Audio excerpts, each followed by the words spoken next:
Destination sets off to the Republic of Panama to explore this Central American country, one that's flourished into a global hub and rises to the expectations of any world traveller. Its gateway to the world, Panama City, is surprisingly eclectic, juxtaposing modern marvels next to classic venues. Its legacies come in the forms of culture, culinary and biodiversity, and can be seen everywhere from its highlands to its lowland regions. Its pastimes are full of possibilities. For those wanting to be in the centre of it all, to those pursuing the solitude of inspirational and private getaways. All of this elevates Panama as one of the world's alluring destinations.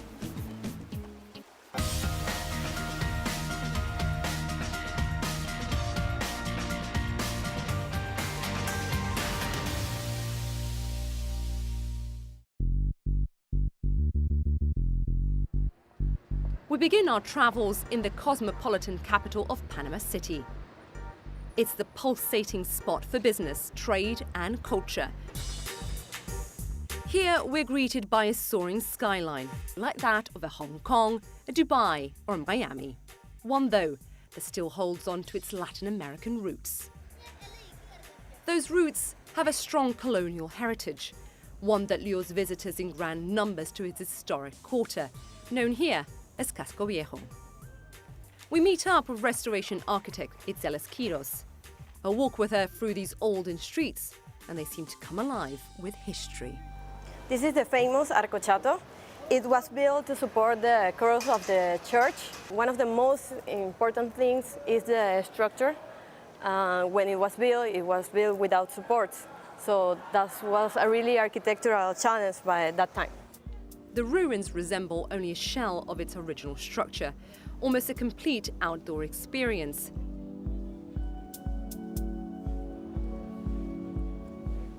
If there's one thing that always lures tourists in, it's seeing gold.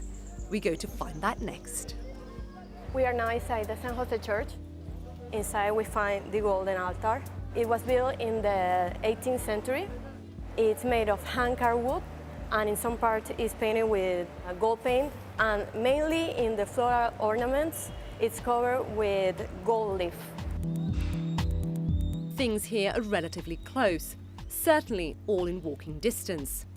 We call it Plaza de Francia because of this monument. It was built in the early 1920s to honor the French attempt of build the canal. Leaving the picturesque old wall behind, we head to perhaps the most iconic landmark in the country, the Panama Canal, and we're going to cruise it. If there is ever a tour that touts the journey over the destination, this would be it. Says so Martin Harrington, our guide from Canal Bay Tours, for this bucket list style voyage. We begin the initial move out of the marina onto the open waters, and this is when we first see the string of ships waiting for their entry into the canal. Today, like every day, Martin says some 35 to 40 ships will traverse the canal. If you think that spending a couple of hours on the canal can get boring, think again. There's always something to see, like this national monument. Directly in front of us, we have the Bridge of the Americas. This is the oldest of the two bridges that permanently link and connect the two landmasses of the continent. Well, we have a tradition that we always ask the guests to warm up to their better halves and give each other a little kissy-kissy just when we go under the bridge. Martin can rest assured that on this trip, tradition wasn't broken.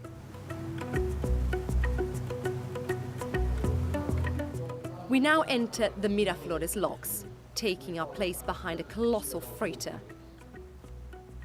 This modern marvel is over 100 years old, and it continues to run like clockwork. Just look at the enormous door swinging back, closing us in.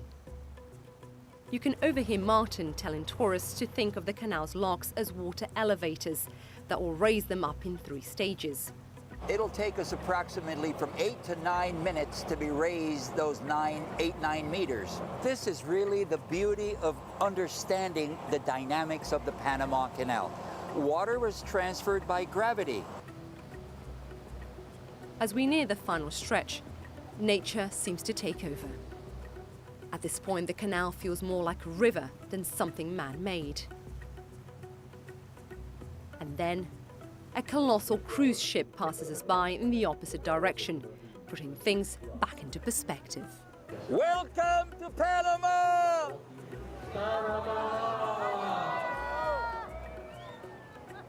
And just like that, our partial transit tour ends here, near the Gamboa rainforest.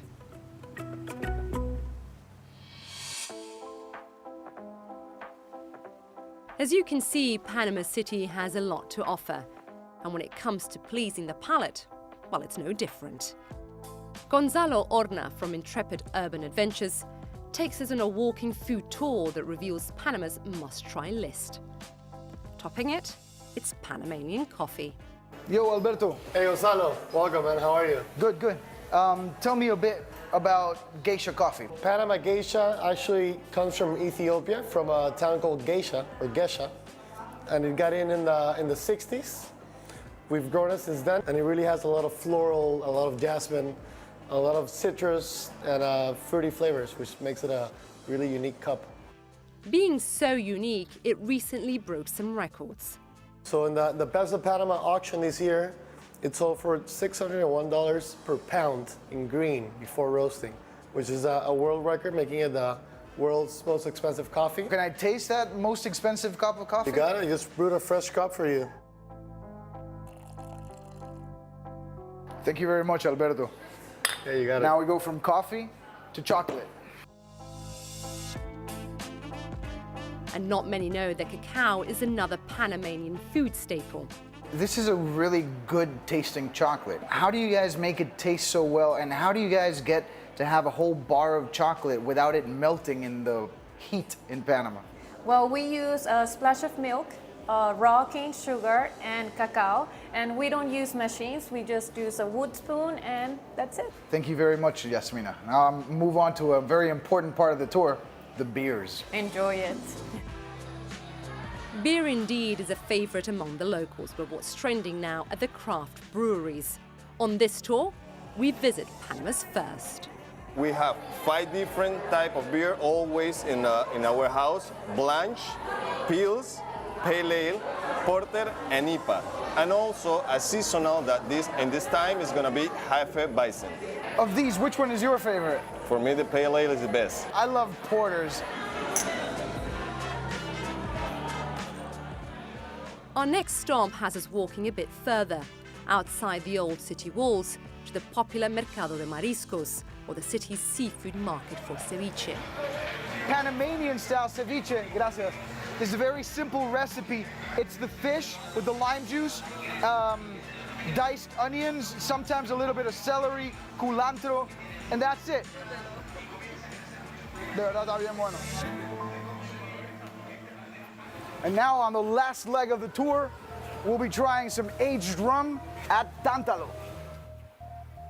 For him, this final tasting offers the best pairing the city has to offer: Panamanian rum and a panoramic view seen from the restaurant's iconic rooftop bar. This slice of nightlife is one that you'd expect to find in a city as vibrant and metropolitan as Panama City.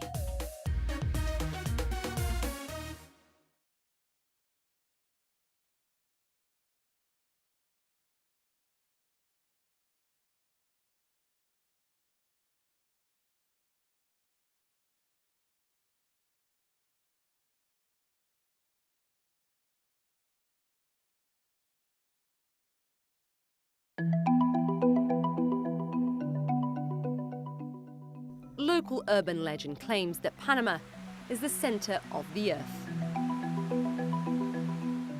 A trip to one of its national parks, Soberanía, gives you a sense of why Panamanians believe it to be so. The best way to experience its grandness is by riding up 600 meters through the forest canopy on the only aerial tram tour in the country, run by the Gamboa Rainforest Resort. Tal Alejandro, ¿cómo está? Buenas tardes, bienvenido, pase adelante. Gracias. Jose Soto is the resort's go-to guide for specialty tours. Just getting here becomes clear why Panama is booming in the recent trend in tourism for experiential travel. Don Vidal, he walks every morning from the bottom to the top. ¿Cómo está? Una vueltecita de arriba. Hello, how you doing, sir? Once off the tram, the trek goes even higher to reveal some breathtaking panoramas seen from the 30-meter-high observation tower. Up here, we set our sights on the old pier town of Gamboa and a spectacular view of the serpentine part of the Panama Canal. Jose takes us back down to experience what's known as the Nature Labs, a 3-stop tour of what lives in the rainforest, from butterflies to orchids and, yes, even poisonous frogs.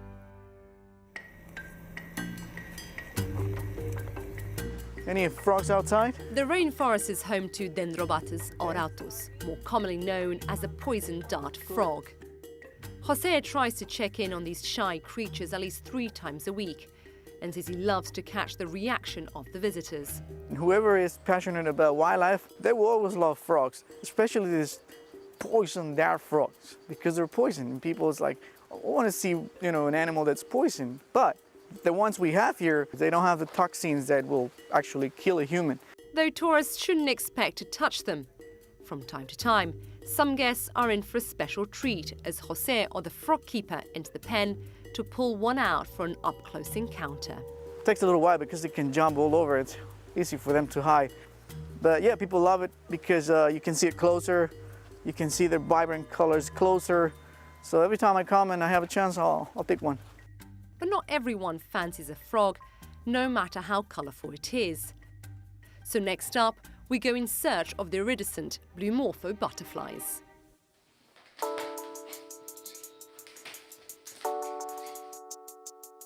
One of the greatest things about this place is that it only takes 20 minutes to get here from Panama City. And we have more than 500 adult butterflies on fly and more than 40 species living in this butterfly garden. In here, it's definitely a soothing place. But Jose admits that nowadays tourists are in search of more than just the memories. They want the perfect picture. And believe it or not, the pursuit of any butterfly is harder than catching a frog. This blue one right here, see? It's going everywhere. Butterfly, you don't know where it's gonna go. They have this very erratic fly. Some butterflies feed on rotten fruits. They feed on the fermenting juice that has alcohol. As a joke, we say they're drunk and that's why they have this erratic fly. And if you want a snapshot of the blue morpho, things get even more complicated. It's almost guaranteed you're gonna see it here. It's hard to get a picture of it because when they sit down, they fold their wings back, they look brown, they're pretending to be a leaf. So if you want to get a photo, you have to chase them around. Fresh from chasing butterflies, the final stop here at the resort envelops its visitors in the stillness of an orchid nursery.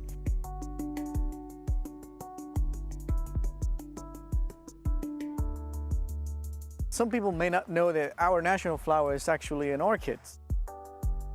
Right, so our national flower is not in bloom now. So this is an dendrobium. They're not native to Panama, they're from Asia. We like these ones because they're always in bloom and they help us to illustrate the floral parts of an orchid, as well as this cattleya over here. Look at that, beautiful. Being outdoors in Panama can be oh so relaxing, but equally adventurous. We leave behind the Soberania National Park and head further inland to a famed volcano crater. In fact, it's the largest inhabited volcano crater in the world, known as the Valley of Anton, commonly referred to as El Valle or the Valley, where we discover a growing trend in Panama, all-terrain vehicle off-roading.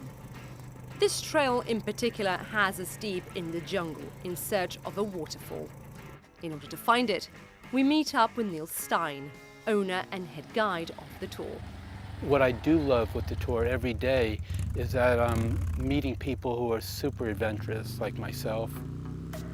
You need to be adventurous to enjoy the challenging terrain, and Neil knows these trails very well. Just this year, he's guided more than 110 tours. This ATV odyssey can get wet and dirty, crossing 6 streams and steep terrain that spans 16 kilometers in each direction.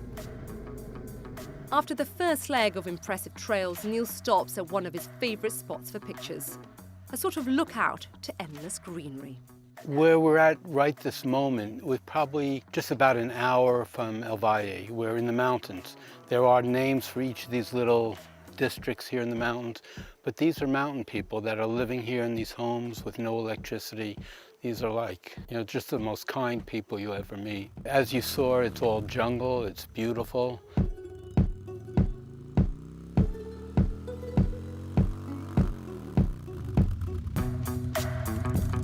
Riding along with Neil on this journey is Alex Rodriguez. He drives part-time for the tour and says because of the nature of the trail, everyone, including him, needs moments like these to take it all in.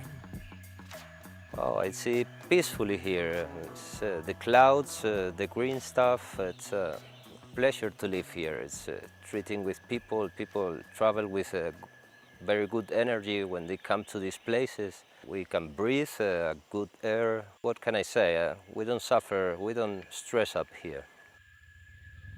After the panoramic pit stop, we get going for the final haul. At last, we arrive to see why people are making this trek. It's for the 31-meter waterfall, known as the Tavida Waterfall, and it's just the perfect pairing for this adrenaline-filled drive.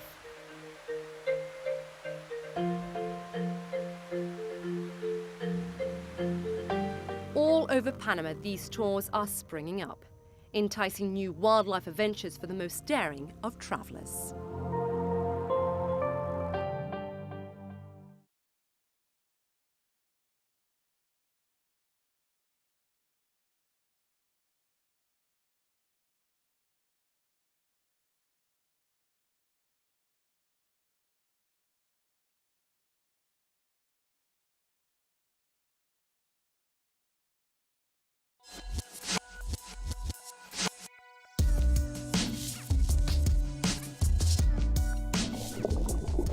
Some travelers' as recent awakening to Panama has had to do with the archipelago of Bocas del Toro, often referred to as Panama's Sleepy Islands. Its 9 main islands and 52 cays are picture-perfect, stirring, wondrous thoughts, sparking a trek to visit the Caribbean side of Panama.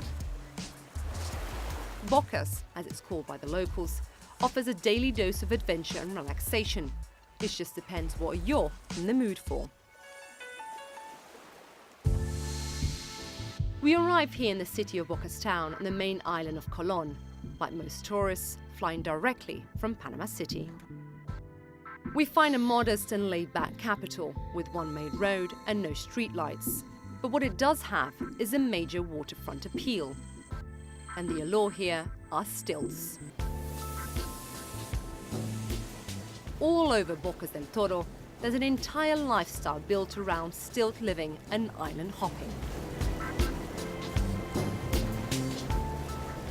No one knows this better than Erin Williams, whose off-the-grid resort Azul Paradise and her 10 overwater bungalows draw tourists into the neighbouring Bastamentos Island to experience what some travellers refer to as wanderlust. So we wander off to her secluded beach, and this is the first view we get of the boutique hotel.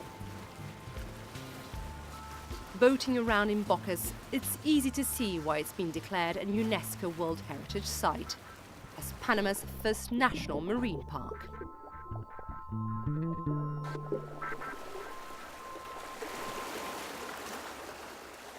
The short walk from the pier to the lobby makes you want to take your shoes off. And just like that, the surroundings immediately envelop us with a tone inspired by Bocas' solitude and serenity. After wandering the grounds, we find a yoga studio, an outdoor lounge bar, and a quaint pool, and that's just beachside.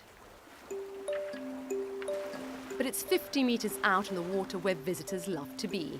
Both Erin and her husband Martin have for the last 3 years painstakingly transformed this natural sanctuary into a destination. So this is the concept of the whole resort. It's right here. They can go to bed with the windows open and feel the sea breeze, and then in the morning or through the evening, they can hear the waves below their bungalows. It's more secluded, more serene, and it's just being with nature out here. We actually catch our power from the sun, and we catch our water from the rain. And with that, we do have backup generators because we're taking like an eco-rustic lifestyle and adding just enough luxury to make you comfortable. Adding that sometimes the best thing to do is to go back to the basics in pursuit of the simplicity of leisure, something that sits very well with the worldly travelers making it out to her beach. Never would have thought Panama, it's Central America. Beautiful, it's heaven. We paddleboarded every single day. That to us was the most amazing part. I mean, every day we would go out probably like a mile at least and just do our own thing on our own time. But if you ask Erin or Martin, the success of this barefoot endeavour is partly location, but also the people that work here. Aside from the Panamanians, they hire the Nobe Bugle, indigenous people of Panama, who've been incorporated in the hospitality industry as true ambassadors of their native land. As we walk through the resort, even at its full capacity, the feel is still very private. For Erin, it's not surprising at all that guests find it hard to leave their villas. But when they do, she urges them to really enjoy what's around, both on and off the premises. For those, sometimes you get antsy laying around because it's not our culture in the Western world. We have a variety, books full of tours you can do. And it's one of those tours that Erin hints at that we head to next. We are going to Starfish Island, which is one of our favorites. It's off the beaten tours of Bocas, which is an exclusive tour of Azul Paradise, which presents the untouched beauty of a mangrove and all the roots and the starfish that live within.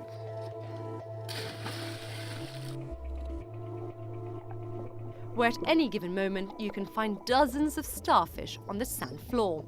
The best part about what we do is we get to educate all of our clients as far as no touching, no standing on any of the coral or any of the starfish or fish or anything. So it's just seeing them in their environment. But the lure for Bocas' natural beauty isn't only for the curious and water enthusiasts.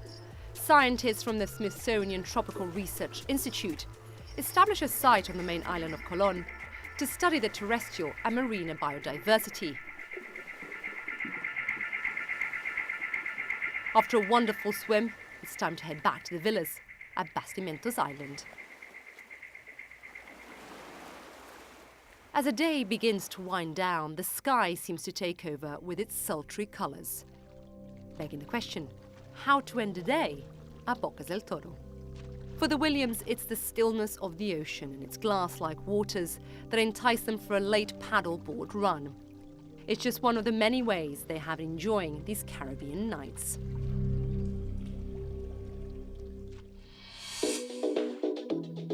This is Panama, the small Central American country that's flourished and blossomed into a global hub. One that sits at a wondrous crossroads between two continents and two oceans. The result? Endless possibilities for the traveller in search of both leisure and adventure.